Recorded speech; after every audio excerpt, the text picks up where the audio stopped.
साठव. मी इयत्ता 7वी शिकते. मी आज तुम्हाला स्वामी विवेकानंदांबद्दल थोडीशी माहिती सांगणार आहे. भारतीय भूमीत अनेक साधू संते, राजे महाराजे, महापुरुष, स्वातंत्र्य सैनिक, शिक्षण महर्षी, सहकार महर्षी, ज्ञानवंत अशा व्यक्ती जन्माला आल्या आणि ही भूमी पावन झाली. महापुरुषांच्या विचारांनी आणि कर्तृत्वाने पुढे अनेक पिढ्या घडत गेल्या. चांगले आचार, विचार आणि संस्कार यांचा संचय व्यक्तीला श्रेष्ठ बनवतो. ही नैतिक शिकवण देणारे स्वामी विवेकानंद हे भारत भूमीचे 12 जानेवारी 1863 साली जन्मास आले. त्यांना केवळ 69 वर्षांचे आयुष्य मिळाले, पण त्यांनी सांगितलेले प्रेरणादायी, ऊर्जा देणारे विचार संपूर्ण विश्वाने स्वीकारले आहे. त्याचे विचार विशेषतः विद्यार्थी आणि तरुणांना अधिक प्रभावित करणारे, कर्तृत्व करायला प्रेरणा देणारे आहेत. 19व्या शतकात त्यांचा जन्म झाला. त्या काळात जातीय विषमता होती, समाजात अज्ञान, अंधश्रद्धा होती, धर्माबद्दल अनेक गैरसमजुती होत्या. धर्म म्हणजे काय, धर्माची खरी ओळख समाजाला होत नव्हती. अशा काळात आधुनिक परिवर्तनाची विचार स्वामी विवेकानंदांनी मांडली. धर्माला विषमता मान्य नाही, सर्वांना माणूस म्हणून समानतेने वागायला शिकवणारा आपला हिंदू धर्म आहे. स्त्री पुरुष समानता असायला हवी. घरात समाजात स्त्रीचा अपमान होऊ नये, तिला समतेने वागणूक दिली जावी, हा समतेचा विचार त्या काळात त्यांनी मांडलेला होता. विद्यार्थी तरुणांबद्दल त्यांना विलक्षण प्रेम होते. युवा पिढी ही देशाची मोठी शक्ती आहे. या शक्तीचा उपयोग धर्म आणि देश यांच्या प्रगतीसाठी योग्य असत. स्वामी विवेकानंदांच्या एक तेजस्वी व्यक्तिमत्व होते.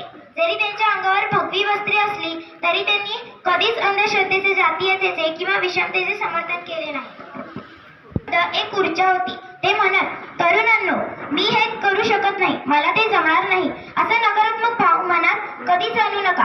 कारण प्रत्येकाच्या अंतर्मनात एक प्रचंड सुप्त शक्ती असते. ती शक्ती तुमच्या सकारात्मक विचारातून, राष्ट्रप्रेमातून जागृत होईल.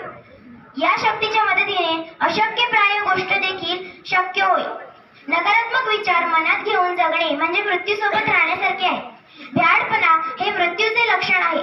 प्रेम म्हणजे जीवन, उच्च धैर्य ठेवणे म्हणजे जीवन, द्वेष म्हणजे मृत्यू.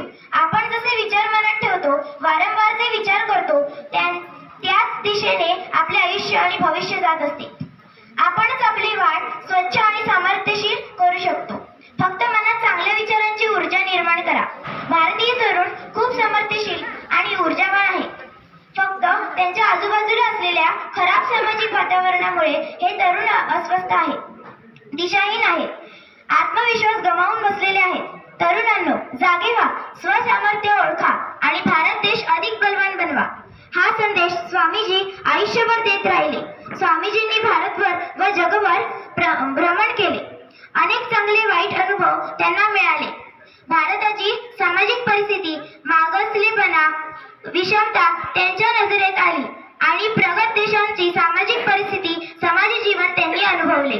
भारतात तरुणांची संख्या मोठी आहे, पण अज्ञान आहे. त्यामुळे नेमका धर्म कळत नाही, धर्माची शिकवण नेमकी समजून घेता येत नाही. यासाठी आपल्या शेकडो व्याख्यानातून त्यांनी तरुणांना जागृत केले. तुमचे विचारच तुमचे भविष्य घडवतील. तुमच्या आयुष्याला एक दिशा प्राप्त होईल. मार्गावर चालताना अनेक अडचणी येतील, संकटे येतील, पण मागे फिरू नका, चालणे सोडू नका, पराजयाचा विचार मनात आणू नका. एकदा एका शिष्याने त्यांना प्रश्न विचारला, स्वामीजी, काही लोक मृत्यूची वाट पाहत का बसतात? मृत्यू म्हणजे जीवनाची सुटका आहे का?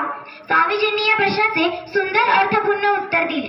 ते म्हणाले, भित्रे लोक ज्यांना काहीही कर्तृत्व करायला आवडत नाही, राष्ट्राच्या उपयोगी यावेसे वाटत नाही, तेच लोक मृत्यूची वाट पाहतात. मृत्यूची रोज वाट पाहणारी लोक भ्याड असतात. आयुष्य खूप मजेशीर आणि आनंदी आहे. भारत मातेसाठी खूप काही चांगले काम करण्यासाठी तुम्हाला संधी आहे. तुम्ही तुमच्या सामर्थ्याचा उपयोग करा. आयुष्य सार्थकी लागेल. तुमच्या समोर अडचणी नसतील तेव्हा समजा की तुमच्या चुकीच्या मार्गावर चालत आहात. ध्यानात ठेवा, गती आणि वाढ ही जिवंतपणाची लक्षणे आहे. उठा, जागे व्हा. जोपर्यंत तुमचे ध्येय पूर्ण होत नाही तोपर्यंत थांबू नका.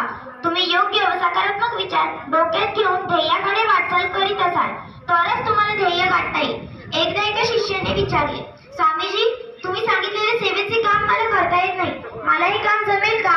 स्वामीजी म्हणाले, नाही, हे तू प्रामाणिकपणे मान्य केले, हा तुझा सद्गुण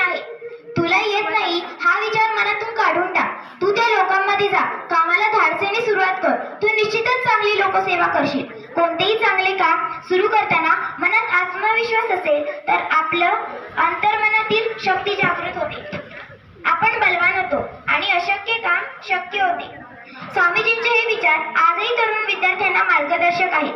आजही असंख्य विद्यार्थ्यांनी व तरुण मनात न्यूनगंड घेऊन जगतात. ध्येयापासून समाजापासून दूर पळतात.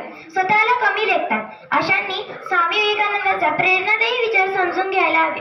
यश मिळवण्यासाठी पावित्र्य, धैर्य आणि दृढता या 3 गोष्टी खूप महत्त्वाच्या असतात. चारित्र्य हा वंदनीय अलंकार आहे. तो प्रत्येकाने जपायला हवा. तुम्ही केवळ आपल्या सर्वगतपैकी गरीयसी जन्मभूमीची आराधना करा. सध्या तुमचे एकमात्र देवता म्हणजे तुमचे राष्ट्र होय. तुमचे स्वदेशवासीच तुमचे प्रथम उपास्य आहे. मनामनात देशभक्तीची स्वसामर्थ्याची ज्योत प्रज्वलित करण्याचे काम स्वामी विवेकानंदांनी केले. त्यांना अवघे 69 वर्षांचे आयुष्य मिळाले, पण अवघ्या कमी आयुर्मानात भारतमातेचे तेजस्वी पुत्र ठरले. 4 जुलै 1902 रोजी त्यांचे निधन झाले. विवेकानंदांच्या विचार प्रबोधनाची समतेची भूमिका समजून घ्यायला आम्ही कमी पडलो असे मला नेहमी वाटते. महापुरुषांना जातीपातीच्या चौकटीत अडकून ठेवता कामा नये.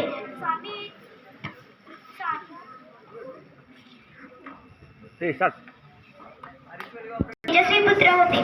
त्यांचे केवळ स्मरण करण्यापेक्षा त्यांच्या विचारांचे अनुकरण करणे हे औचित्यपूर्ण राहील. धन्यवाद.